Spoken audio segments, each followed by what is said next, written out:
por acá. Bueno, la idea es trabajar hoy un tema que se llama flujo óptico. El flujo óptico, como les mencioné en la clase anterior, es una de las técnicas que nos permite estimar el movimiento y se puede utilizar como un input para la creación de videojuegos y experiencias interactivas.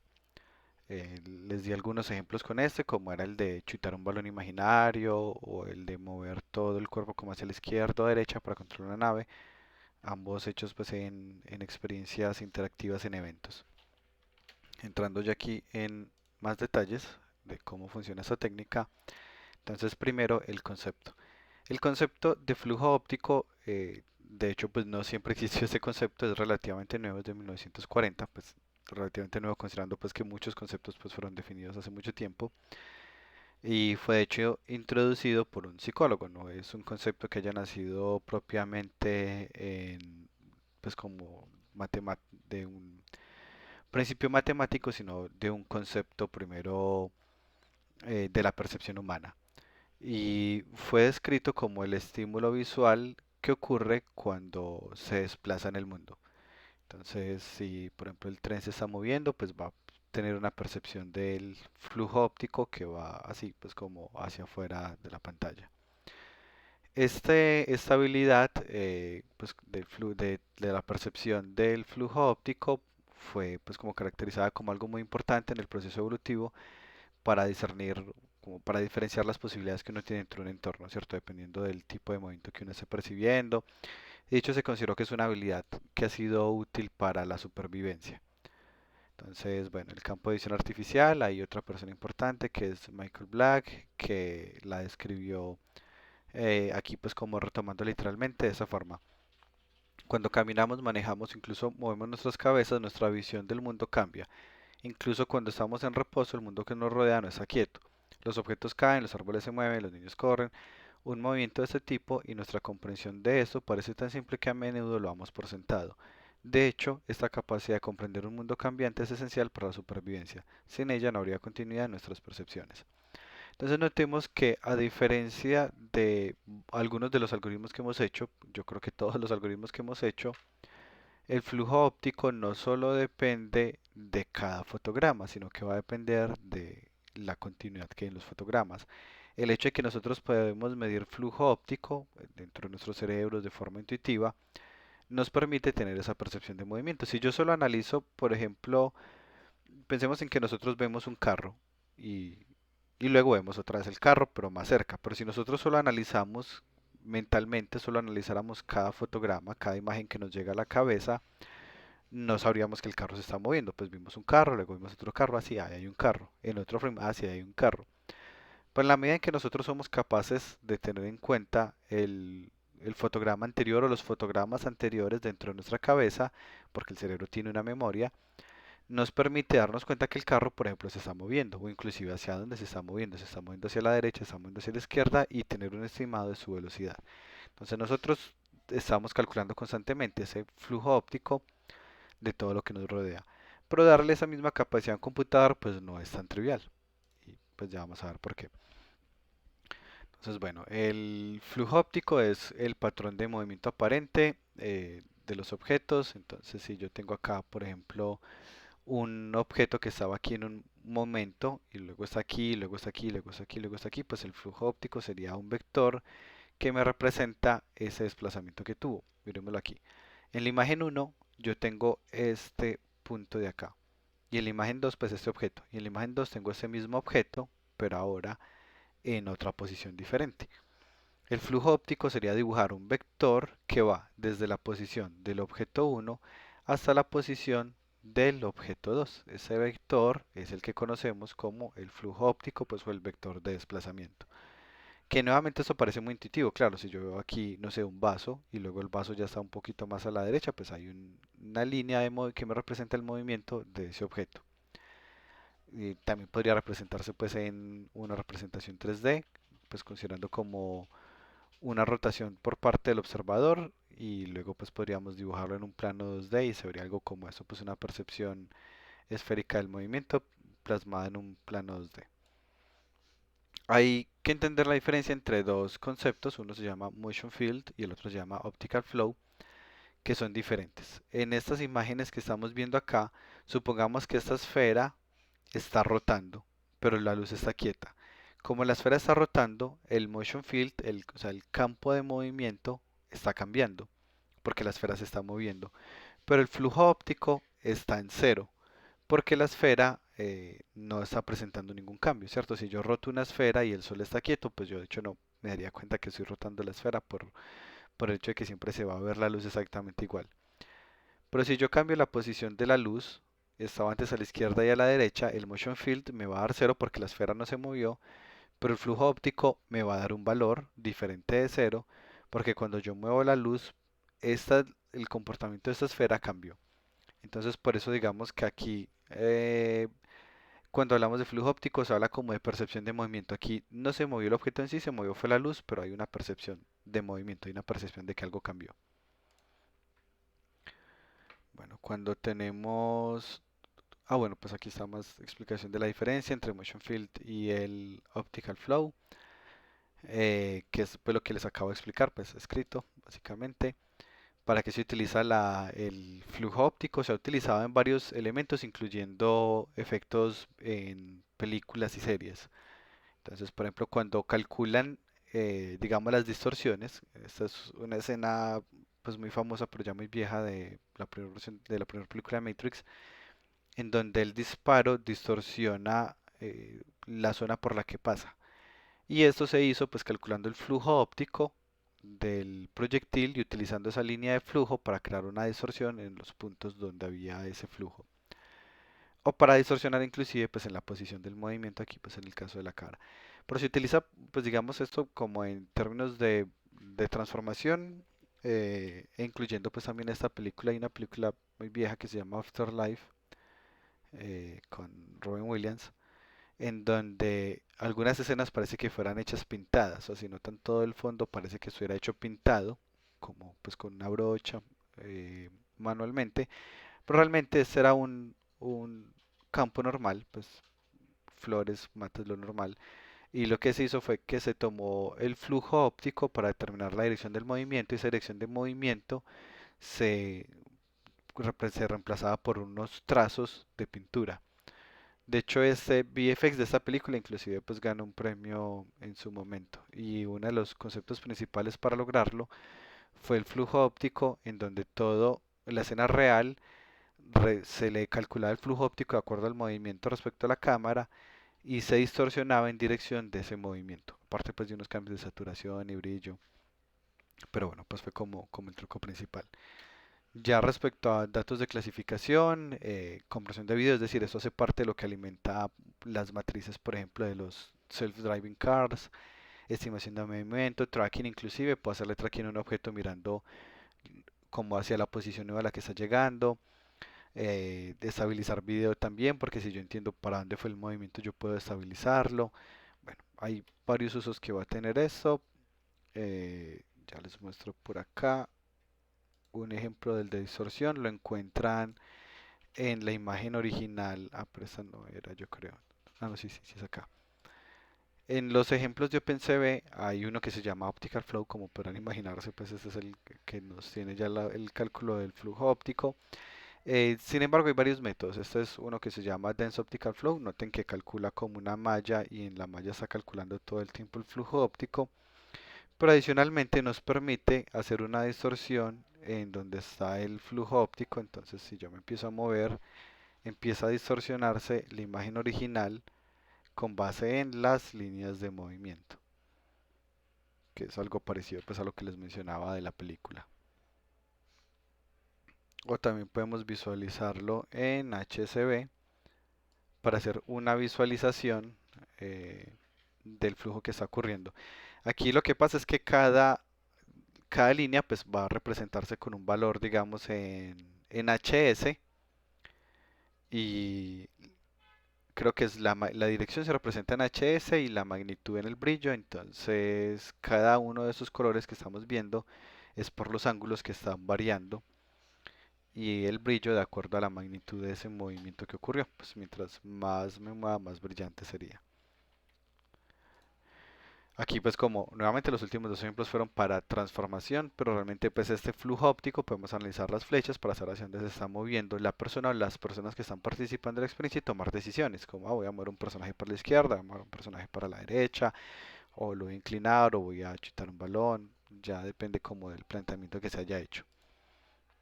¿Alguna pregunta hasta acá con el concepto?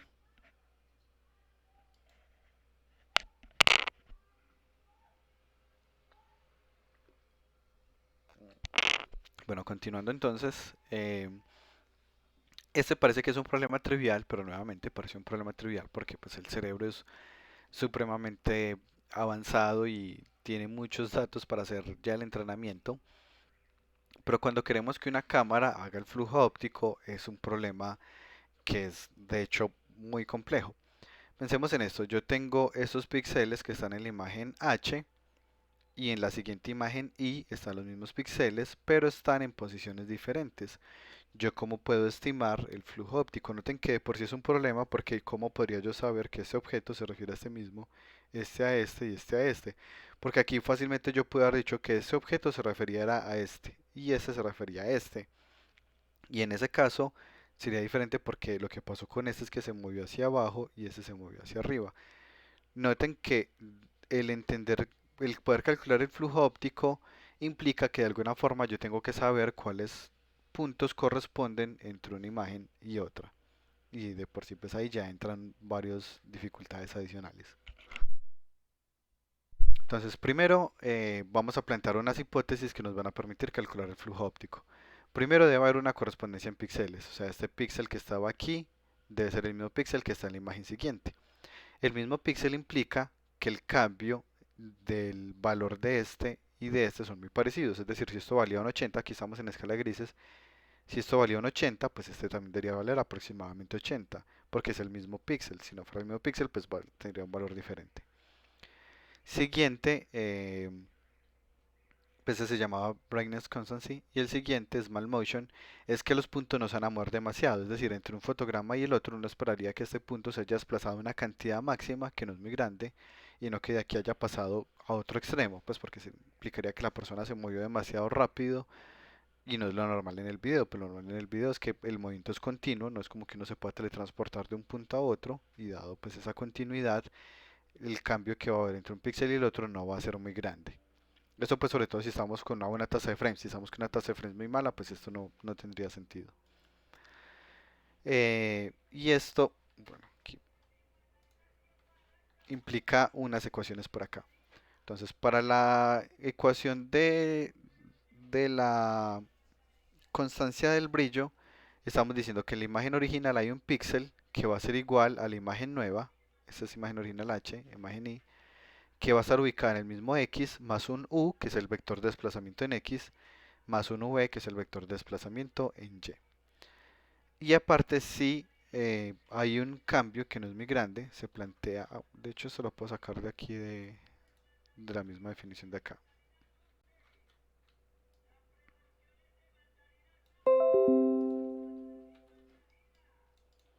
Y la siguiente es que yo tengo un punto en la imagen, eh, ese punto va a estar en la posición x, y, t, pues porque aquí ya como estoy teniendo en cuenta la correspondencia de videos, estoy teniendo en cuenta los fotogramas anteriores y siguientes, pues ya el tiempo pasa a ser una nueva variable. Entonces ya puedo decir que cada píxel no es simplemente como lo hacíamos antes, decir que una imagen es y de x, y yo evaluaba x, y me daba cuánto valía el píxel. Si yo evalúo 5,5, estoy hablando cuánto vale el píxel de la posición 5,5 de esta imagen. Pero ahora resulta que también depende del tiempo, porque depende si yo lo evalúo en el tiempo cero, puede que tenga un valor, no sé, de 20 y en el tiempo uno puede que ya tenga un valor de 80. Va cambiando respecto al tiempo. Pero ya sabemos que entre cada fotograma hay un espacio muy pequeñito y que el movimiento va a ser pequeño. Quiere decir que yo puedo decir que la posición se movió en un delta de x, es un desplazamiento cortico, un delta. En y también se movió un delta de y el tiempo también se movió un delta del tiempo. ¿Alguien tiene alguna pregunta con esta ecuación que acabo de plantear acá? ¿Sí? ¿No? Bueno. Y ahora resulta que por series de Taylor, se puede hacer una aproximación, que es esta de acá,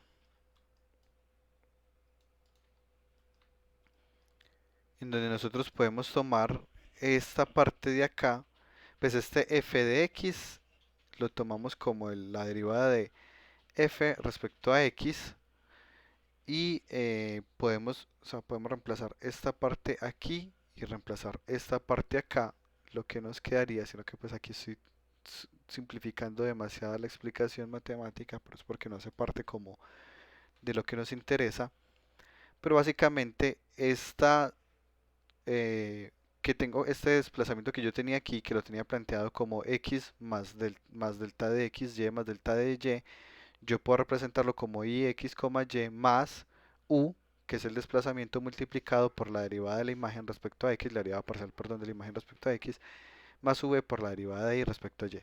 Y nuevamente, pues de hecho, esto aquí lo estoy simplificando, pero eso pues es el proceso de evaluar series de Taylor en la ecuación que tengo acá planteada en esta de acá.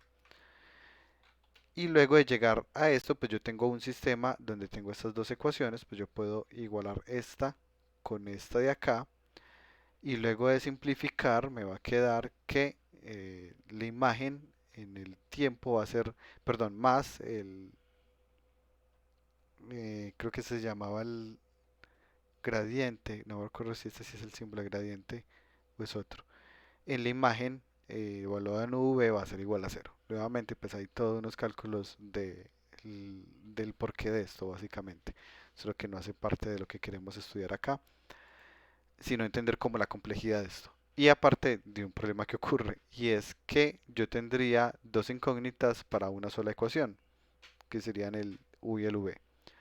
Y eso implica que yo no puedo estimar de forma precisa el movimiento, porque si nosotros miramos, quiero que miren solo dentro del círculo, que es como la parte que estamos nosotros analizando del movimiento. Nosotros estamos analizando como solo una región.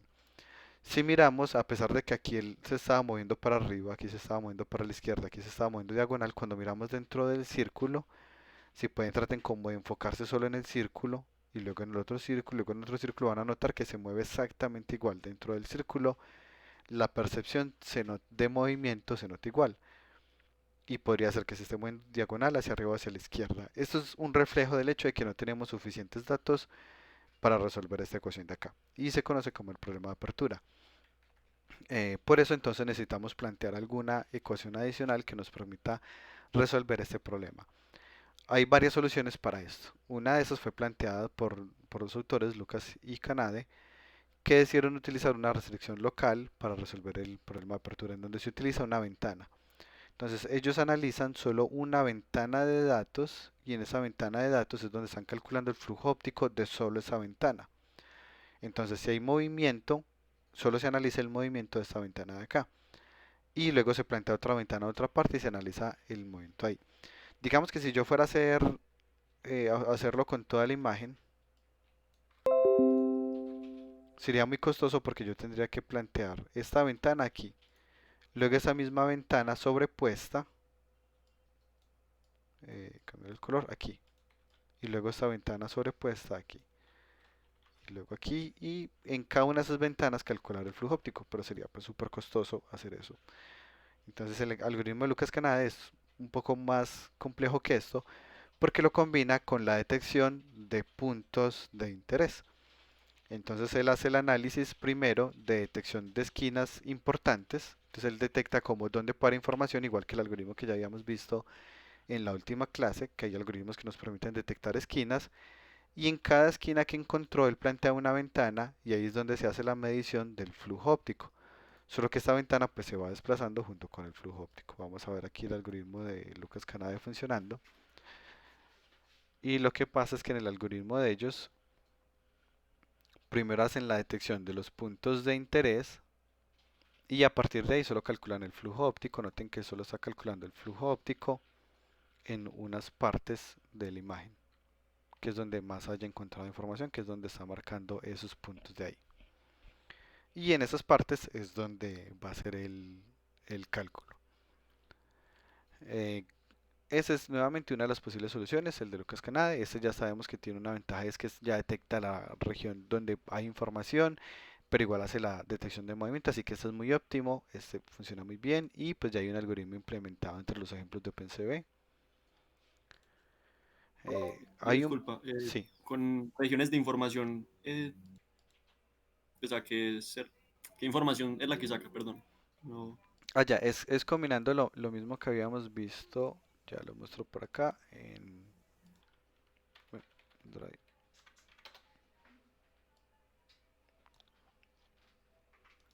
Modelos adicionales.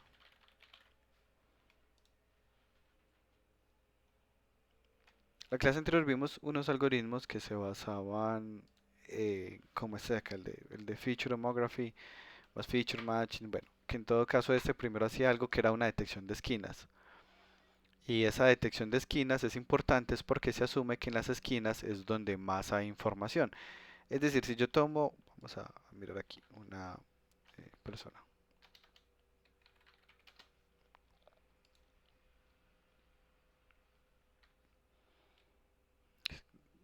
Bueno, tenemos por acá la roca.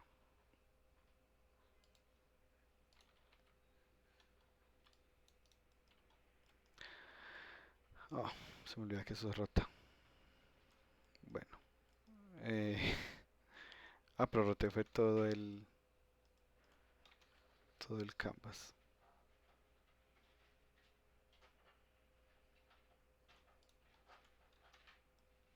Listo ya.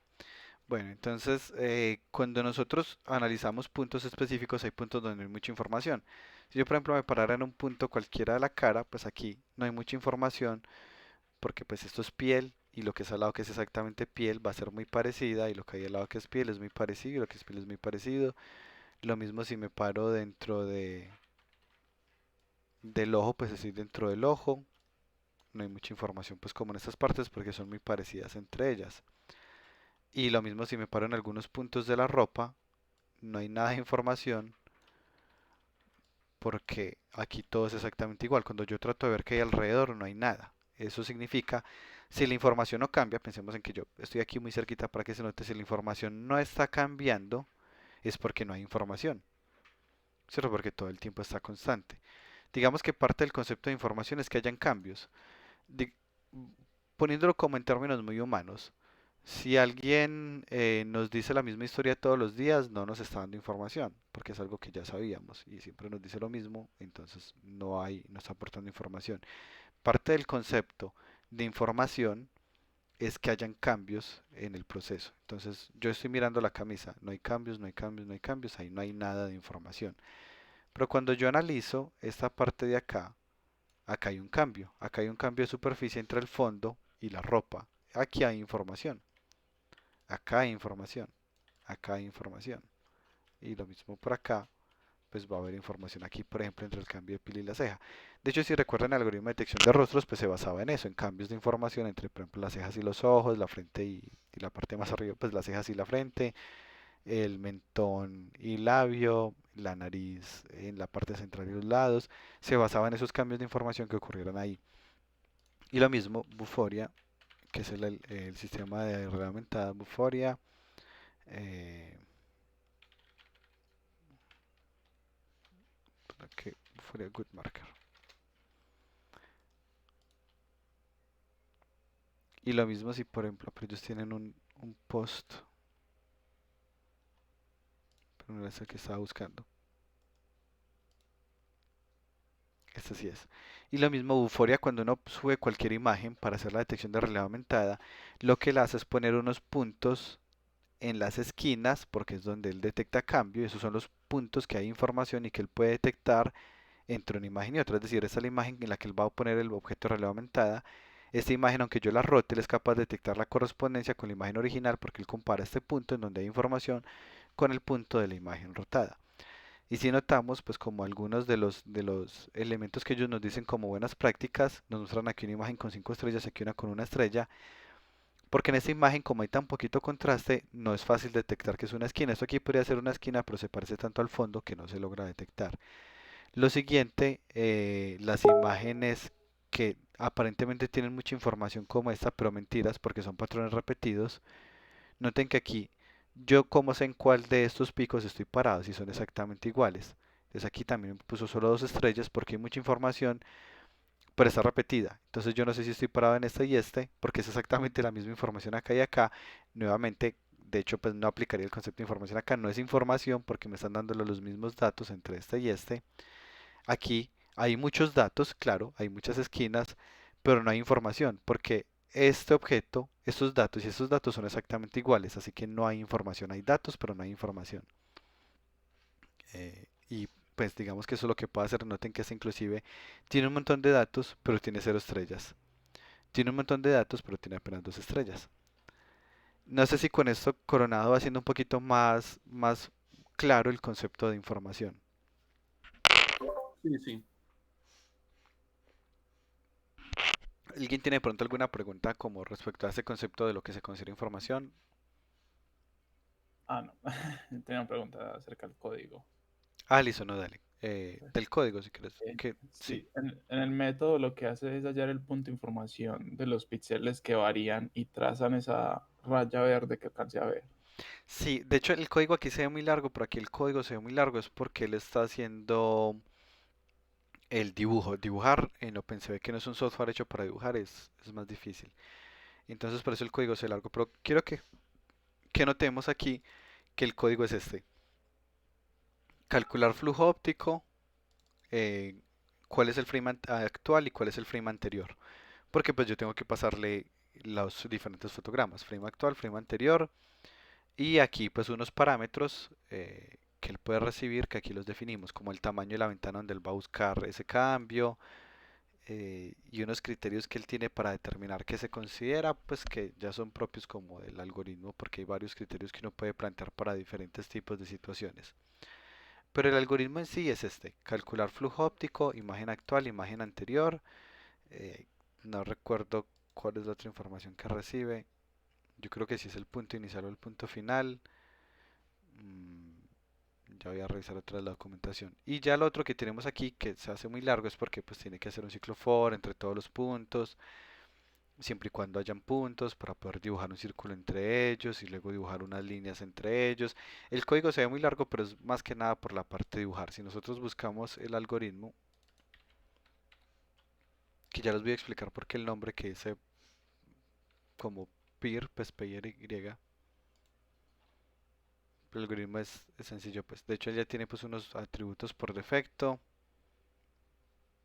Pero yo creo que más fácil busco example.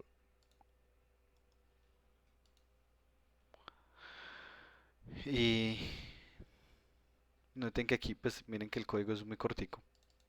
Pues ya tiene aquí el método de calcular el flujo óptico con unos parámetros que ya tiene definidos, pues el fotograma anterior, el fotograma actual, ya él recibe los puntos anteriores que había calculado en la iteración anterior, el último parámetro que marcaron como non,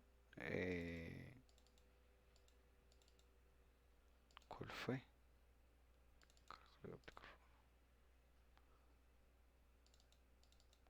No sé cuál habrá sido de los parámetros acá. Sería el cuarto ya que no le cambiaron el nombre. Al parecer si utilizar las derivadas o no. No estoy seguro que implicará el que le pongan el non acá. Y ya acá él nos da como los matched key points, que son los puntos donde se determina el flujo óptico. Ya si nosotros queremos dibujarlo, pues tendremos que recorrer todos los datos entre el anterior y el actual, para mostrar como los dos puntos de dónde estaba antes y dónde está ahora, y de pronto pues alguna línea entre los dos para poder identificar cómo hacia dónde fue el movimiento. Esto respecto a Lucas Canate, sin embargo, pues este que puede ser un poquito más fácil de utilizar la primera vez que lo utilicen, nos recibe, calcula el optical flow, este ya es con otro algoritmo, eh, frame anterior, frame actual, unos parámetros que podemos revisar pues en la documentación, y ya nos devuelve esto que se llama flow, y flow ya es una matriz con toda la información de los flujos ópticos, que por ejemplo aquí lo que se está haciendo para poder dibujarlos es que se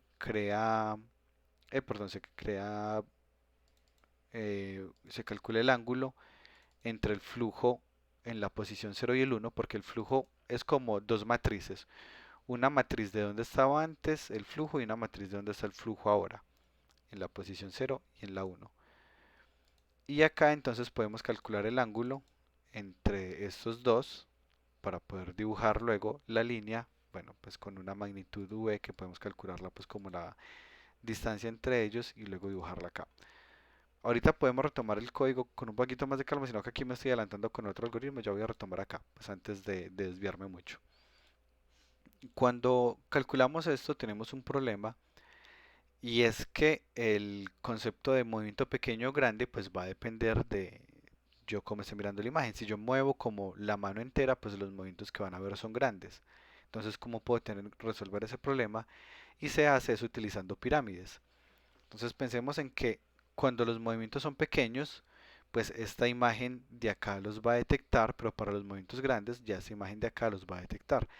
Porque en los movimientos grandes, pero en una imagen pequeñita, la mano se mueve, digamos que yo moví el dedo un poquitico, esta imagen grande es capaz de determinar que el dedo se está moviendo, es capaz de marcarme el flujo aquí.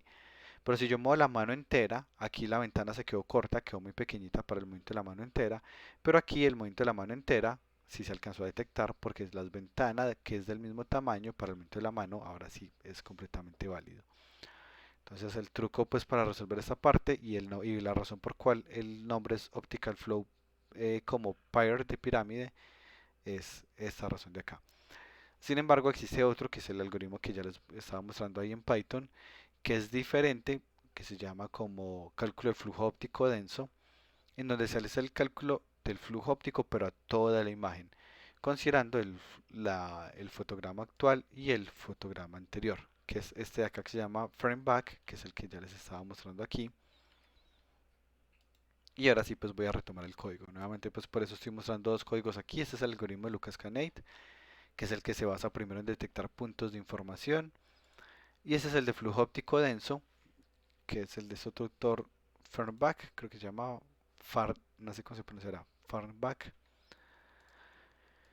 Y en este algoritmo, que es el que creo yo que es más fácil de utilizar en una primera ocasión, se le pasa al método calcular optical flow el fotograma anterior y el fotograma actual. Pues el fotograma actual se leerá de la cámara, pues que es lo que está pasando aquí, se lee de la cámara, se convierte a escala de grises y luego se actualiza el fotograma anterior. El fotograma anterior ahora pasa a ser el actual, de modo que en la siguiente iteración pues este tenga el fotograma anterior.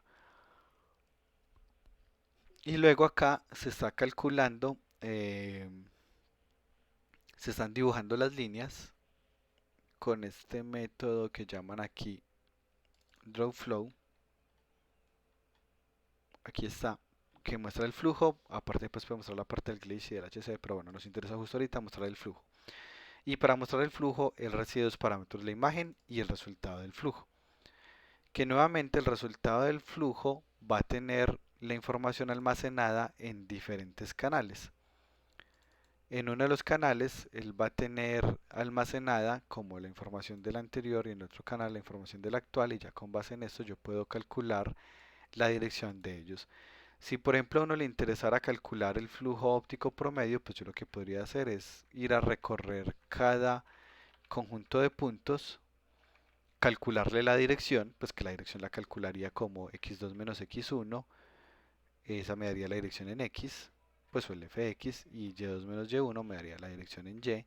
Lo normalizaría dividiéndolo sobre la magnitud pues es la raíz de la suma de y2 menos y1 al cuadrado más x2 menos x1 al cuadrado, y ahí me estaría dando la dirección. Y yo podría crear como un vector de todas las direcciones que ocurrieron en este flujo óptico que está ocurriendo acá. Y yo podría sacar el promedio, pues que de hecho eso fue lo que hice alguna vez en un ejercicio que hice para conectar eh, flujo óptico con Unity. Y era que se calculaba, pues entre todas estas líneas, se calculaba el movimiento promedio. Entonces miraba todas las líneas y calculaba el movimiento promedio. Entonces si yo hacía algo como moverme para la izquierda, pues la línea promedio lo que quedaba era una línea que se movía hacia la izquierda. Y esa era la única información pues que le pasaba al motor de videojuegos, como ese cambio de esa línea. Tengan en cuenta que esto pues debe aplicársele a operaciones adicionales como reducción de ruido, por el hecho de que aquí, por ejemplo, yo me estoy moviendo hacia arriba, pero algunas de las partes va a percibir el movimiento hacia abajo por el cambio que se presenta en la luz, por ejemplo, o las diferentes formas que tiene. Entonces, bueno, pues es un algoritmo que igual requiere como una buena limpieza. La idea es que en la próxima clase veamos ya un ejemplo de esto conectado con el motor para que no quede como tan en el aire este concepto de acá. Retomando aquí, entonces nuevamente, pues como el recap, el flujo óptico es un mapa que nos va a dar unos vectores en dirección del objeto que se movió. Para eso hay varios algoritmos. De acá les acabo de mencionar dos de estos algoritmos. Uno de ellos es Lucas Canate y el otro es flujo óptico denso. Pero hay muchos más. Pues hay otros inclusive basados en Deep Learning. Deep Learning Optical Flow.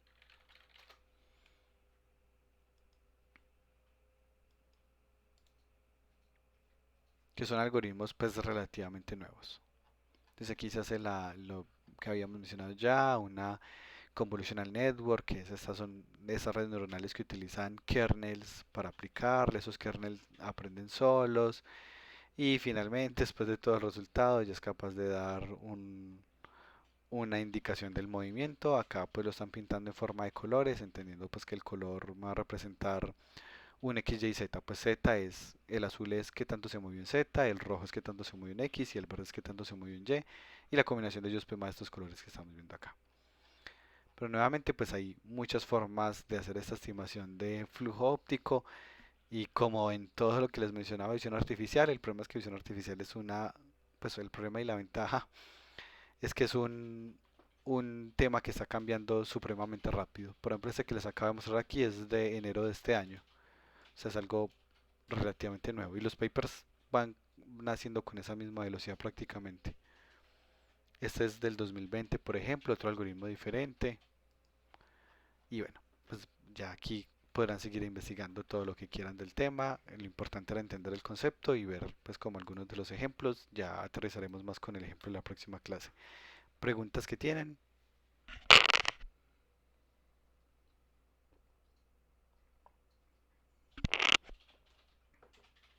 No hay ninguna pregunta. Listo. Bueno, entonces con eso terminamos el tema de hoy. Antes de terminar la clase, quiero recordarles que tenemos unas tareas ya planteadas. La idea sería que no las dejaran para lo último. Voy a retomar aquí, pues de hecho, la parte de visión artificial para recordarles las fechas. Entonces, en este momento estamos en la semana 11 y tenemos unas tareas que son para la semana 15, 2 y otra, pues que es el proyecto final para la semana 18. Sin embargo, les recuerdo que esta actividad de detección de pose que está planteada para la semana 15 se califica de forma binaria o funciona pues como perfecto, por así decirlo, la detección de pose o no funciona la detección de pose, es una calificación de 0 a 5, sin embargo puede presentarse varias veces, entonces mi recomendación es que no lo dejen para la semana 15 en donde ya no tienen la posibilidad de volver a presentar, sino que traten de entregarlo en la semana 13, por ejemplo, lo presentan, lo calificamos y si está bien pues entonces tendrían el 5, si no tienen la posibilidad de presentarlo semana 14 nuevamente y semana 15 nuevamente. ¿Preguntas de esto? Yeah. Sí, Eh, ¿En la semana que estamos es 11 o 12? 11. Mm, o sea que Semana Santa no contó. Exactamente, Semana Santa no existe en el calendario académico. Ah, listo, una semana 11. ¿Alguna pregunta adicional respecto a las entregas? Recuerden que si tienen dudas con las entregas pueden pedir una tutoría con el equipo y nos reunimos a ver cómo las dudas que tengan. Si el equipo no puede, pues igual piden la tutoría a ustedes. Es ideal pues que esté todo el equipo es porque posiblemente las dudas sean compartidas, pero no es pues obligatorio. ¿Alguna pregunta antes de terminar la clase respecto a los proyectos, entregas que tienen?